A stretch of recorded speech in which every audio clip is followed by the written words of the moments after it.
안녕하세요. 정상으로 인도하는 사람들 셀파 김혜성입니다. 자, 이번 시간에는 지난 125회 전산세무 1급 실무 문제풀이를 시작해 보도록 하겠습니다. 지금 바로 출발해 보시겠습니다. 125회고요. 자, 회사 코드는 서희전자 1250번입니다. 세무 1급은 회사가 두 개니까 여러분들 처음에 있는 회사로 그냥 풀이해 주시면 되겠고요. 제조 도소매업을 영위하는 중소기업에 해당한다. 그리고 회계기간은 26년 1월 1일부터 12월 31일까지입니다.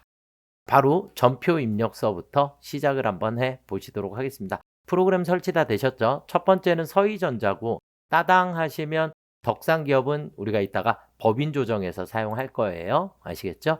자, 우리 프로그램은 단축키 사용할 거니까 아래로 조금 내려놓고 단축키 우리 일반 전표 컨트롤 엔터 눌러서 일반 치시면 일반 전표 입력 이렇게 나와요.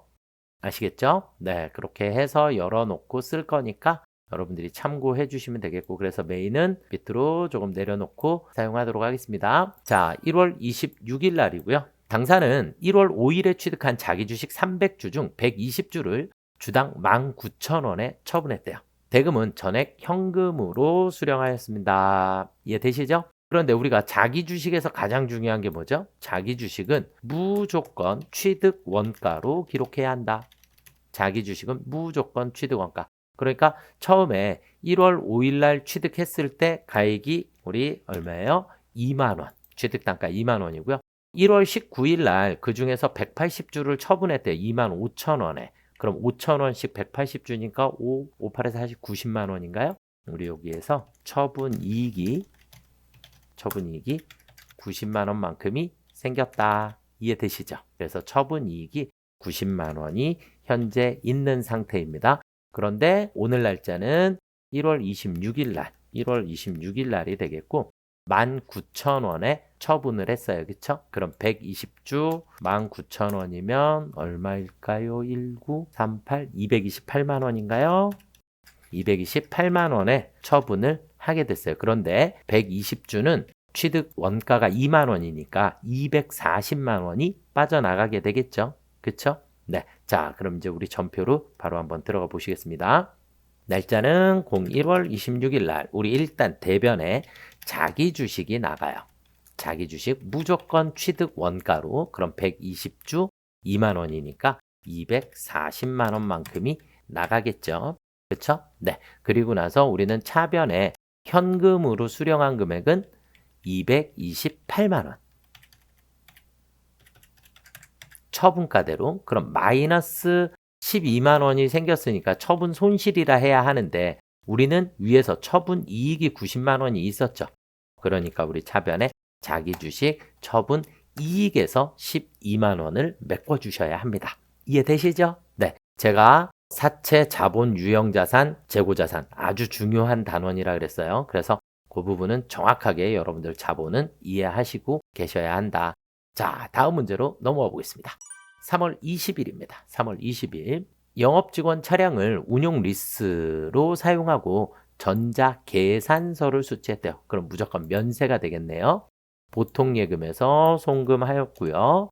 그리고 리스료는 임차료 계정을 사용해라. 이해되시죠? 영업 보니까 800번대가 되겠네요. 벤츠 캐피탈이고 78만 5천 원. 자, 그러면 우리 프로그램의 컨트롤 엔터 매입 매출 전표 들어가셔서 3월 20일입니다. 03월 20일. 우리 계산서 받았으니까 면세 매입이 되겠죠. 그래서 면세 매입 몇 번이에요? 53번. 면세 매입. 그래서 리스료. 금액은 78만 5천 원. 거래처는 벤츠 캐피탈. 그리고 전자이고요. 분계는 대금은 보통 예금에서 송금했으니까 혼합 차변에 임차료 800번대. 그리고 대변에 보통 예금 빠져나가면 되겠죠. 이해되시죠? 네. 자, 그 다음 문제로 넘어가 보시겠습니다. 5월 15일입니다. 당사는 자금 조달을 위해 만기 5년 액면 3천만 원인 사채를 3,500만 원에 할증 발행했대요. 보통 예금 계좌에 입금되었습니다. 사채 발행에 따른 부대 비용 20만 원은 현금으로 지급하였습니다. 이해되시죠? 그래서 사채 발행비는 무조건 발행가액에서 차감하는 거예요.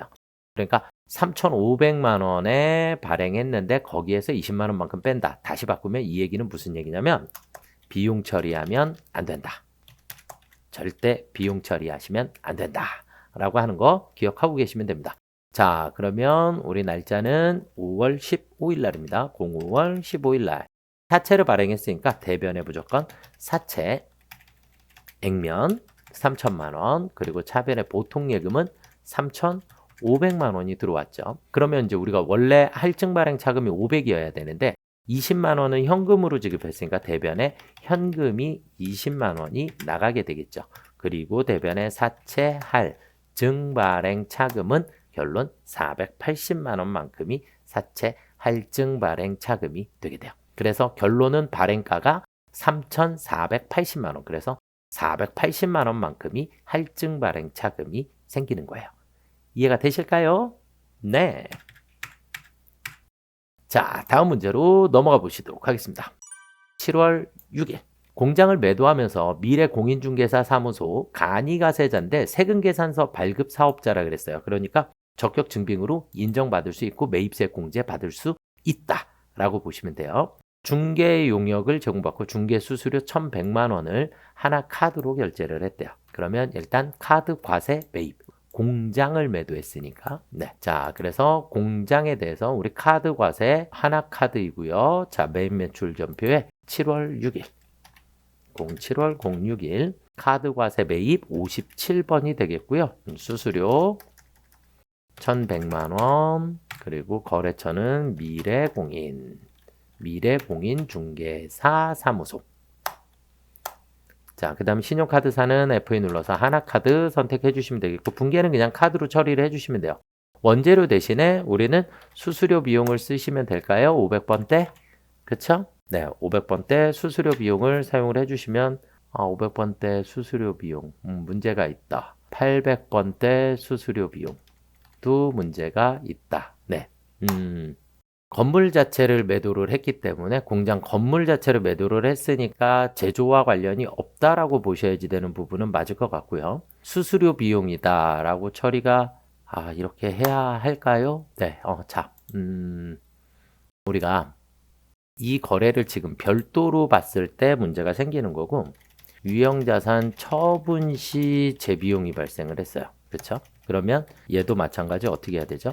처분가에서 차감해야 되는 게 원칙 맞습니다. 그러니까 하나의 거래로 보고 수수료까지도 모두 다 하나의 거래로 보고 처분가에서 차감한다는 얘기는 결론은 유형자산 처분 이익에서 차감하거나 혹은 유형자산 처분 손실에서 가산을 하거나 이렇게 처리를 하는 게 원칙 맞습니다. 그런데 지금은 별도의 거래로 지금 이게 공장 매도에 대한 수수료만 별도로 따로 처리가 돼서 수수료 비용으로 처리한 상황인 것 같아요. 수수료 비용으로밖에 처리를 할 수가 없어요.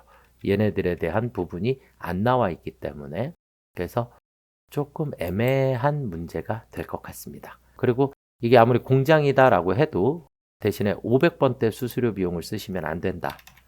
라고 보시면 될 것 같아요. 수수료 비용 자체는 공장 건물의 매도니까. 그래서 이거는 제조 활동하고 관련이 있는 부분이 아니기 때문에 그래서 800번대 수수료 비용을 쓴 건데 조금 문제가 애매하기는 합니다.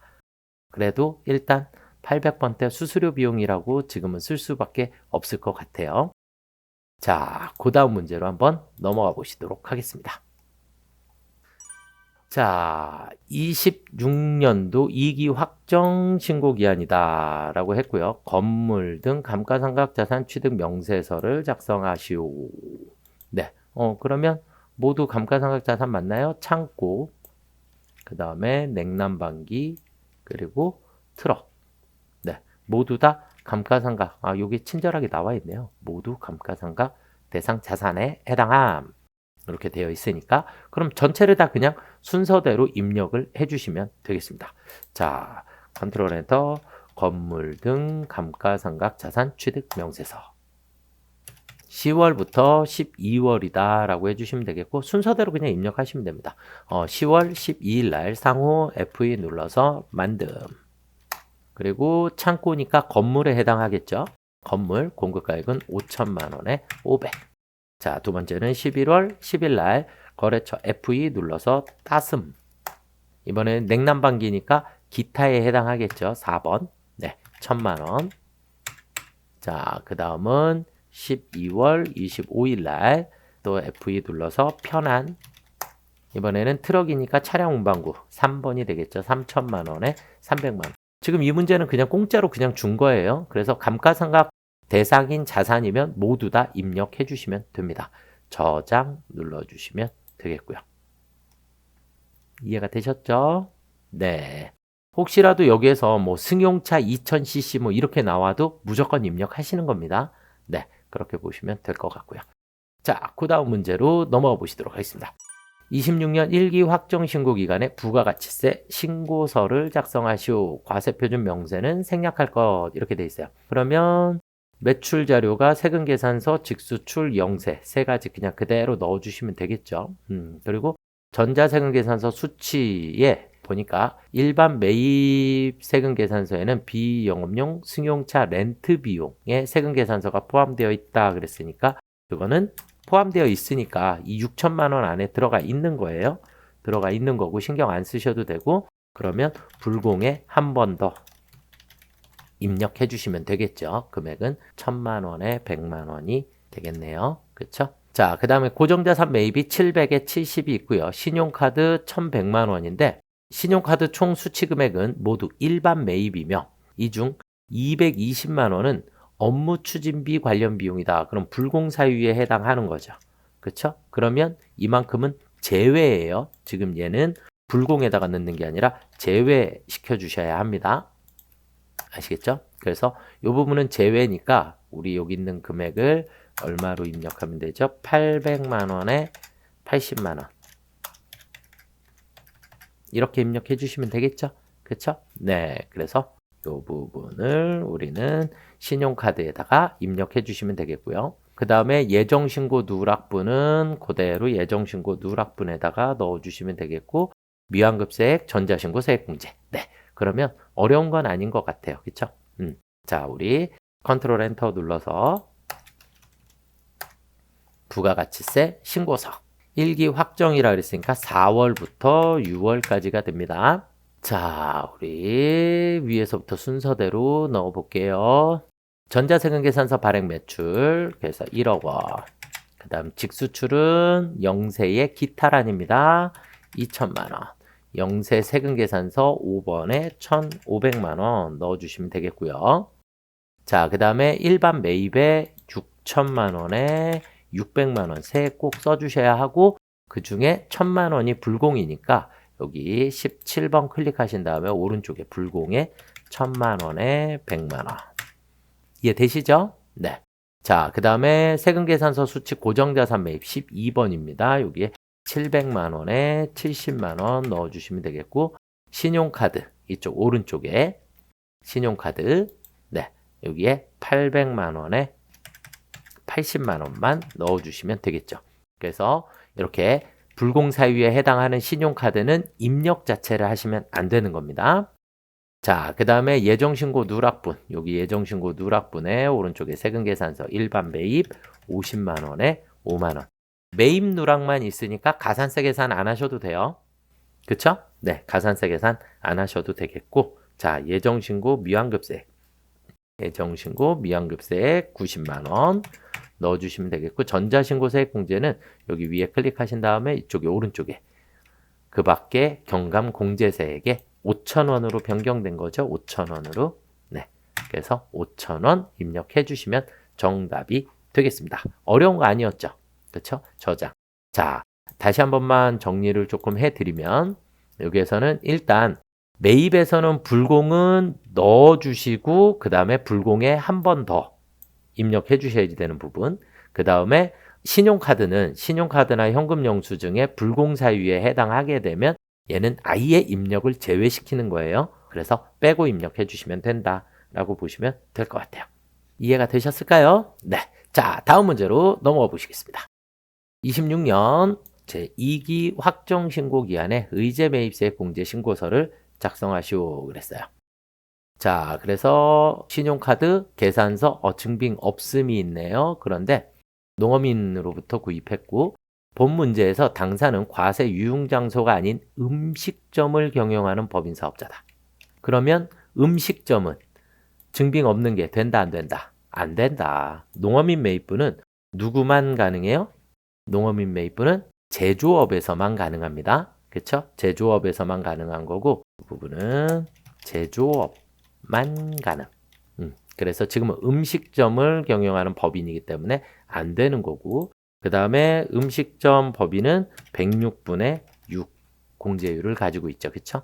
그래서 이 부분도 여러분들이 체크를 해서 알아두시면 될 것 같고요. 확정과세 기간에 매출 공급가액 8천만 원이고 예정 신고 기간에 매출 매입은 없다고 가정한다. 근데 그럼 문제는 조금 더 쉽네요. 그렇죠? 네. 자, 컨트롤 엔터 의제 매입 세액 공제 신고서 들어가셔서 10월부터 12월입니다. 10월부터 12월에 자, 첫 번째 F2 눌러서 해적.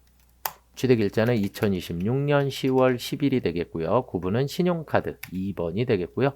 감자 수량일 매입가액은 69만 9,954원. 공제율은 106분의 6 3번입니다. 그렇죠? 네. 자, 그 다음 번째 F2 신선상회 취득일자 2026년 11월 07일 날 이번엔 계산서니까 1번이 되겠네요. 그렇죠? 콩나물 수량이 매입가액은 79만 8,534원 공제율은 106분의 6 이해되셨죠? 네, 이렇게 입력해 주시고 그 다음에 밑에다가 예정분은 없고 확정분에만 과세표준이 8천만 원이 있었고요. 단기 매입액 자동으로 나왔기 때문에 나머지는 자동으로 계산이 다 끝났습니다. 어려운 거 아니죠? 네, 여기까지 저장해 주시면 정답이 되겠습니다. 자, 이제 결산 문제로 한번 넘어가 보시도록 하겠습니다. 네, 첫 번째, 당사는 26년 3월 31일 제품을 미국의 WT사에 직수출하면서 외상 매출금 15,000달러를 계상하였으며 외화 환산 손익을 인식하고 있대요. 그런데 15,000달러에 원래는 거래일 날 1,450원이었는데 우리 결산일 날 1,410원이 됐죠. 그렇죠? 40원이 떨어졌어요. 그렇죠? 맞나요? 네. 그래서 곱하기 40원 해 주시게 되면 60만 원인가요? 60만 원만큼 환율이 감소했어요. 그러니까 자산인데 감소했죠. 이해가 되시죠? 네. 결국 외화 환산 손실이 발생을 하였다. 자, 그럼 일반 전표에 우리 12월 31일 날 차변에 외화 환산 손실 60만 원 그리고 대변에 외상 매출금 WT인가요? 네, WT 해서 입력해 주시면 되겠죠? 어려운 거 아니죠? 네. 자, 그 다음으로 넘어가 보시도록 하겠습니다. 자, 당사는 영업부 사무 공간이 필요하여 미래상사로부터 임차하고 있다. 임차료는 계약 시 전액을 보통 예금 계좌에서 지급하고 전액 장기 성급 비용으로 계상하였다. 다시 바꾸면 자산으로 처리하였다. 라는 얘기예요. 다음 자료를 이용하여 적절한 분계를 하시오 그랬어요. 그러면 이제 우리는 문제를 풀기 위해서 뭐를 알아야 돼요? 비미자사. 그래서 지금은 자산으로 처리가 된 거니까 자산으로 처리하면 무조건 사용액을 회계 처리하셔야 한다. 그러면 사용액이란 얘기는 뭐예요? 사용액은 당기분을 얘기하는 거예요. 당기분. 계약 기간이 9월 1일에서 28년 8월 30일 2년간이에요. 계약 기간이. 2년간이고 2년간의 임차료가 2,400만 원인 거예요. 그러면 2,400만 원이니까 월 100만 원이겠네요. 그렇죠? 맞죠? 그러면 9, 10, 11, 12 4개월만큼인가요? 당기분 400만 원이 그러니까 원래 뭘로 처리되어 있었다? 장기 선급 비용으로 처리되어 있었는데 얘가 이제 뭘로 바뀌어야 돼요? 임차료로 바뀌어야겠죠. 그쵸? 이해가 되실까요? 네, 그래서 지금 여기서 임차료는 계약 시 전액을 보통예금 계좌에서 지급하였다라고 했고 이 부분을 우리는 장기 성급 비용으로 처리를 해놨기 때문에 그 장기 성급 비용 2,400만 원이 2년분이다. 그래서 월 100만 원이다. 거기까지는 이해되시죠? 24개월이니까. 그래서 9, 10, 11, 12, 4개월만큼의 단기분을 임차료로 변경시켜 주셔야지 된다. 자, 그러면 우리는 대변의 장기 선급 비용. 미래상사? 네, 미래상사로부터 400만 원만큼이 사라져야겠고요. 그 다음에 차변에 가서 임차료 800번대가 되겠나요? 네, 800번대 임차료 설정해 주시면. 선생님, 장기 선급 비용 거래처 쓰셔야 되나요? 써주셔야 합니다. 이건 왜 그러냐면 일반적으로 우리가 선급 비용은 거래처를 안 써요. 거래처를 안 쓰는 게 다음 연도가 되면 바로 사라지기 때문에.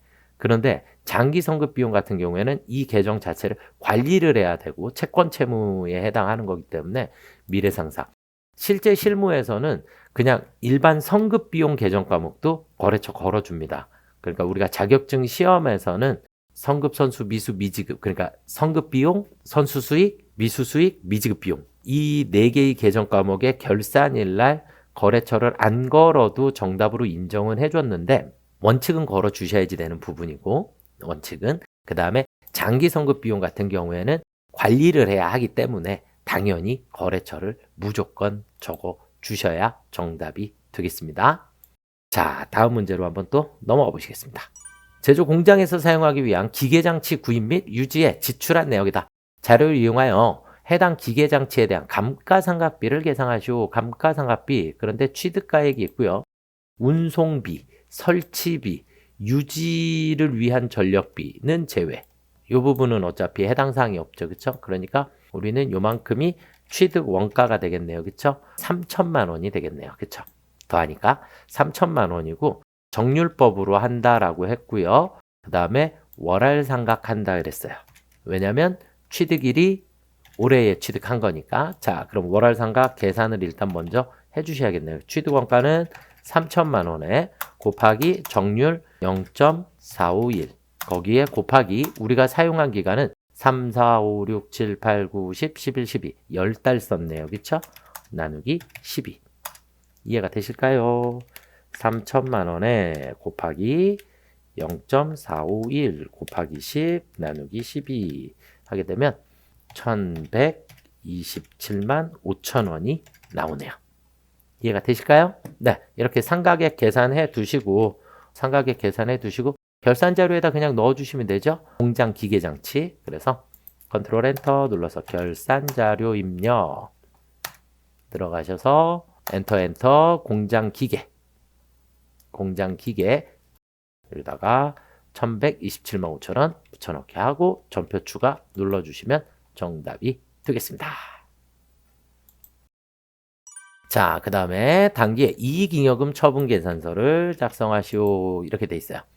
그래서 순서대로 자기 자리에 써 넣어주시면 됩니다. 이익준비금은 현금 배당의 10%를 설정한다라고 했기 때문에 우리는 이익준비금의 금액은 180만 원입니다. 현금 배당이 1,800이니까 이해되시죠? 네, 자기 자리에 모두 입력해 보도록 하겠습니다. 자, 컨트롤 엔터 이익잉여금 처분 계산서. 그래서 단기의 처분 예정일은 2027년 03월 02일이고요. 전기는 26년 2월 27일. 자, 사업 확장 적립금이 먼저 있으니까 제일 밑으로 내려갈까요? 저 밑으로 내려가시면 사업 확장 적립금 난에다가 1,000만 원. 자, 그다음 전기 오류 수정이익. 전기 오류 수정이익은 여기 위에 있어요. 위에 800만 원 넣어 주시면 되겠고. 자, 그다음에 주식배당 미교부 주식배당금에다가 500만 원, 현금 배당은 미지급 배당금에다가 1,800만 원, 그리고 이익준비금 180만 원만큼 넣어주시면 되겠죠. 이해가 되실까요? 네, 그래서 자기 자리에다가 모두 입력해 주시고 여기서도 전표 추가 반드시 눌러주셔야 합니다. 네, 전표 추가 확인. 네. 자, 그럼 여기까지 우리가 결산 문제를 모두 다 풀어보았습니다. 자, 그 다음은 원천징수 관련 문제네요. 네. 1월 급여대장과 사업소득 지급대장 일부입니다. 원천징수 이행사항 신고서를 조회하여 마감한 후 전자신고를 수행하시오 그랬어요. 전자신고를 우리는 하면 됩니다. 자, 그래서 보니까 1월에 급여대장인데 귀속연월은 1월로 되어 있고요. 지급일은 2월로 되어 있죠. 그렇죠? 이것만 확인하시면 돼요. 자, 사업소득도 귀속연월은 1월, 지급연월은 2월. 그렇죠? 1, 2, 3, 4, 5, 6, 7, 8로 처리하라고 했어요. 그렇죠? 1, 2, 3, 4, 5, 6, 7, 8로 처리하라 그랬으니까 프로그램에 컨트롤 엔터 원천징수 이행상황 신고서 01월, 02월 그러면 이렇게 근로소득 91,730원. 네, 이렇게 둘. 여기 있는 이 소득세만 확인하시면 돼요. 여기 있는 소득세만 확인해 주시면 되겠고 여기에 또 소득세, 사업소득세 그래서 밑으로 내려가 보시면 사업소득세 이렇게 51,000원까지 나와 있는 거 확인되시죠? 네, 그냥 마감하도록 하겠습니다. 마감. 그럼 이렇게 빨강 색깔 됐어요. 그쵸? 자, 컨트롤 엔터 눌러서 전자신고 원천입니다. 원천. 원천에 전자신고 들어가셔서 우리 지급기간은 귀속은 1월이었고 지급은 2월이었죠. 그래서 02월부터 2월로 조회를 하시면 이렇게 2월분 1월 귀속 2월 지급 이렇게 나오죠. 체크해 주시고 제작 확인 1, 2, 3, 4, 5, 6, 7, 8 1, 2, 3, 4, 5, 6, 7, 8 확인 확인 홈택스 바로 가기 네 메인 화면은 닫고 찾아보기 오늘 날짜에 파일 확인하시고 열기 제일 밑으로 내려가셔서 형식 검증 1, 2, 3, 4, 5, 6, 7, 8 확인 결과 내용 검증 결과 전자 파일 제출하기 확인 네 인쇄하시면 안 돼요. 닫기 여기까지 전자신고였습니다. 전자신고는 어려운 거 아니죠. 그렇죠? 그래서 원천징수 이행사항 신고서에 들어갔을 때 귀속기간 지급기간 요것만 잘 여러분들이 신경 써주시면 되지 않을까라고 생각을 합니다. 자, 그 다음 영업부 대리인 김승리 연말정산 추가자료 입력 메뉴에 연말정산을 완료하시오. 정근무지 소득명세 탭, 부양가족, 신용카드, 의료비, 출산지원금 탭. 이게 이제 처음 나와 있는 문제예요. 그렇죠? 네. 자, 한번 보시도록 하겠습니다. 일단 본인이고요. 본인 있고 배우자는 사업소득자이나 당해년도 결손으로 확정되었다. 그러니까 손실이니까 소득이 없다라고 보시면 되겠죠. 그 다음에 자녀는 그리기 대회에서 상금 120만 원을 수령하였다 그랬는데 이런 걸 우리가 기타 소득이라고 얘기를 하게 되고요. 기타 소득 금액이 300만 원 이하이면 우리는 뭘로 처리해요? 선택적 분리과세가 가능하다. 그러니까 지금은 계산하실 필요도 없어요. 120만 원이니까 300만 원 이하면 무조건 분리과세 선택이니까. 대신에 우리 한 가지 더 상금은 이렇게 그리기 대회 같은 상금은 80%를 필요경비로 인정받습니다. 아시겠죠? 일반 기타 소득은 우리가 60%의 필요경비고 그 다음에 이런 상금 같은 경우에는 80%를 필요경비로 인정받을 수 있다. 그래서 이 부분은 여러분들이 체크해서 알아두시면 좋을 것 같아요. 자, 그 다음에 둘째를 출생하였습니다. 둘째를 출생했고요. 그 다음에 장모님, 장애인에 해당한다. 일용근로소득은 무조건 분리과세니까 상관없죠. 그렇죠? 무조건 분리과세니까. 그렇게 돼 있고 출산지원금이 1회 300만 원만큼을 받았습니다. 그렇죠? 이 부분도 체크해 주시고 그 다음 이제 종전근무지 그 다음에 연말정산 관련 자료에 자 일단 요 등록서부터 먼저 하고 넘어갈까요? 그럽시다요. 자 그러면 컨트롤 엔터 눌러서 연말정산 추가 자료입니다. F2 눌러서 김승리 불러오겠습니다. 김승리의 첫 번째는 부양가족 김승리 본인이고요. 그 다음에 배우자 유상현 9409102548-712 배우자 맞습니다. 그 다음에 자녀 김중경 200-417-3166-412 네, 6세 이하에 해당하고요. 자, 그 다음에 자녀 김이건 2610103158-411 영세인데 첫째가 아니라 둘째입니다. 그쵸? 둘째. 그 다음에 장모 배우자의 직계존속입니다. 그래서 네, 배우자의 직계존속하고 백동홍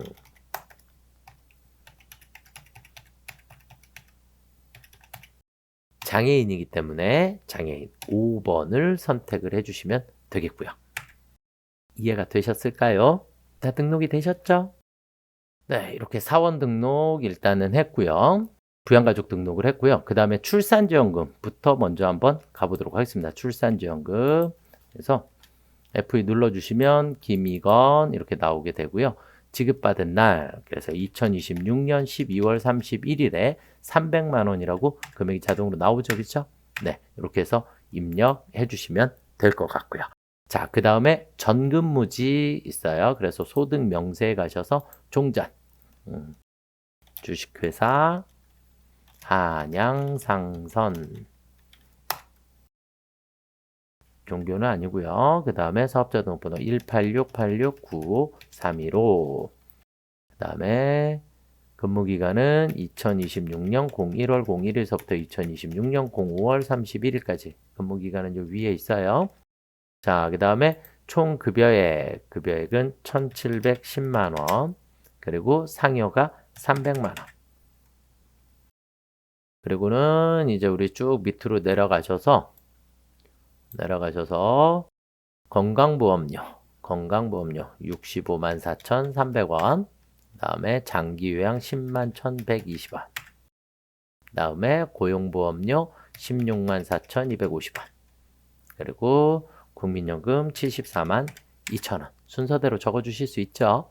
자, 그 다음에 세액 나오면 우리는 소득세, 지방소득세 반드시 결정세액만 써주시면 됩니다. 아시겠죠? 왜냐면 이만큼 냈다가 이만큼 돌려받았기 때문에 이만큼이 결정세액인 거예요. 그렇죠? 네. 그래서 우리 결정세액, 기납부세액에다가 결정세액 35만 8,200원, 35,820원 이렇게 넣어주시면 됩니다. 아시겠죠? 네. 자, 종전근무지까지 입력이 다 끝났고요. 자, 이제 보험료. 일단 우리가 부양가족에서 전부 다 공제 대상자였죠. 그렇죠? 전부 다 공제, 소득 제한에 걸린 사람이 없었다라고 하는 전제고. 자, 그러면 보험료 모두 다 되는 거죠. 김승리 본인, 그 다음에 백동홍 장모도 모두 가능합니다. 근데 장모는 보장성 보험입니다. 그렇죠? 자, 그 다음에 교육비. 학자금 대출의 원리금 상환에 지출한 교육비 공제를 받은 적이 없다 그랬는데 처음 시험 문제 나왔어요. 처음 시험 문제 나왔고 이게 하도 오래전에 이게 규정이 2007년인가? 17년인가? 뭐 어찌되었든 학자금 대출은 원리금 상환에 의한 교육비를 공제 대상으로 합니다. 그래서 이 부분은 저도 하도 오랜만이라 다시 한번 또 찾아봤어요. 그래서 본인의 학자금 대출의 원리금 상환액에 지출한 교육비는 교육비 공제 대상입니다. 자, 그 다음에 김중경 미술학원비인데 김중경 몇 살이었죠? 우리 아까 6살이었던 것 같은데 그쵸? 김중경. 그러니까 미취학 아동에 해당하는 거니까 학원비 공제 대상입니다. 자, 그 다음에 김승리 신용카드 사용액 이렇게 있는데 대중교통이 51만 원이 포함되어 있으니까 우리 계산기에 1,513만 원에서 마이너스 51만 원 빼주시면 1,462만 원. 그래서 일단 김승리의 신용카드는 1,462만 원. 그리고 대중교통 51만 원. 그러니까 요 금액하고 그다음에 여기 있는 금액이 필요하겠죠. 그렇죠? 자, 그 다음에 배우자의 신용카드 사용액. 유상연의 사업장 관련 비용으로 처리된 600만 원이 포함되어 있으니까 이 부분도 필요가 없고 얼마로 하면 돼요? 270만 원으로 입력해 주시면 되겠죠. 그쵸? 270만 원으로 입력해 주시면 된다라고 보시면 되겠고, 또 필요 없으니까 지워놓고, 자, 그 다음에 장모의 직불카드 64만 원 빼면 얼마 비나요? 59만 원이 비나요? 49만 원. 네. 그러면 백홍동은 49만 원. 요 금액 안에 얘가 포함되어 있기 때문에. 그쵸? 그래서 49만 원 체크해 주시면 되겠고, 전통시장 그대로 64만 원 입력해 주시면 됩니다. 이해가 되실까요? 네. 이렇게 보시면 되겠고. 자, 그 다음에 배우자의 산후조리 비용. 그냥 전체 금액 입력하시면 알아서 한도 계산을 해줍니다. 한도 계산 해주고.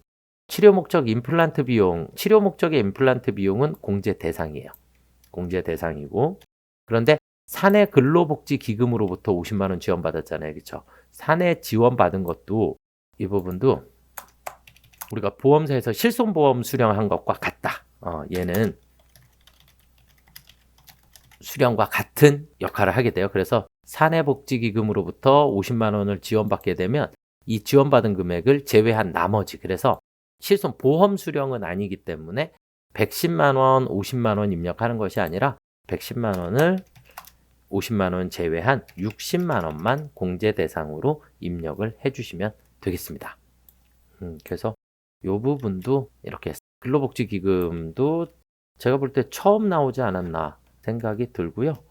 자, 그 다음은 김준경 안경 구입비 50만 원 미만이니까 그냥 요 금액 그대로 넣어주시면 되겠죠. 네, 그러면 보험료서부터 순서대로 한번 입력을 해보시도록 하겠습니다. 자, 첫 번째 보험료는 부양가족의 김승리 본인 일반 보장성 보험에 48만 원 넣어주시고, 자, 그 다음은 백동홍 장애인, 그래서 장애인 전용보험에 76만 원 입력해 주시면 되겠죠. 그쵸? 네, 그래서 이렇게 나온 거 확인해 주시면 되겠고요. 자, 그 다음에 본인의 학자금 일반 교육비에 260만 원 넣어 주시면 되겠고요. 당연히 본인이고요. 자, 그 다음에 김준경 자녀의 244만 원 미술 학원비니까 취약전 아동, 그래서 1번을 선택을 해주시면 되겠고요. 자, 그 다음에 신용카드 사용액, 신용카드에 가셔서 김승리 본인의 신용카드는 1,462만 원, 그 다음에 대중교통이 51만 원, 그 다음에 유상현 신용카드 사용액 270만 원 있고요. 그 다음에 백동홍 직불카드입니다. 직불카드에 49만 원, 그리고 전통시장에 64만 원 입력하실 수 있겠죠, 그쵸? 네, 이렇게 입력해 주시면 되겠고, 자, 그 다음에 의료비입니다. 의료비 F2 눌러서 배우자 유상현 해주시고, 국세청, 그 다음에 우리 금액은 300만 원 넣을까요? 대신에 산후조리원에 해당하죠. 네. 그러면 자동으로 알아서 200만 원으로 바뀌어요. 이해되시죠? 200만 원이 한도니까. 자, 그 다음에 F2 눌러서 백동홍 국세청 자료다 라고 보시고 60만 원만 입력을 해주시면 되겠습니다. 자, 그 다음에 F2 김준경 하셔서 국세청 자료에 28만 원입니다. 이해가 되셨을까요? 네, 그래서 여기까지 입력해 주시면 정답이 되겠고요.